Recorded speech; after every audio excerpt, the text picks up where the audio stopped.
Pour le régime iranien, le contrôle du détroit reste un moyen de pression, mais aussi une potentielle source de revenus conséquente. C'est ce que nous explique Siavash Ghazi depuis Téhéran. Il y a une loi qui est donc qui est en train d'être finalisée à la commission des affaires étrangères du Parlement iranien. Cette loi prévoit, selon des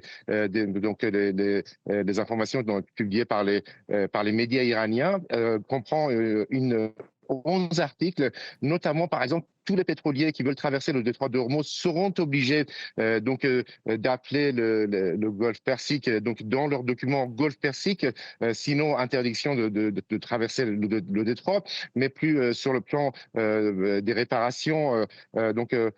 Pas question, par exemple, que des navires militaires américains ou israéliens puissent traverser ce détroit, aller dans le Golfe Persique.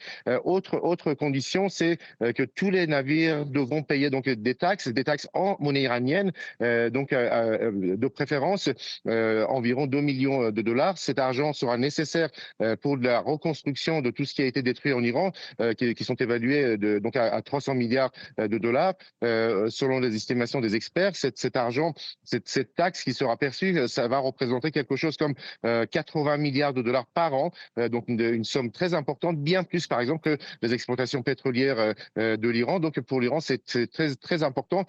Donc cette loi devrait être votée dans les prochains jours par le Parlement iranien. Et donc officiellement, tous les navires, donc une fois que le détroit sera ouvert ou réouvert, tous les navires devront s'y conformer.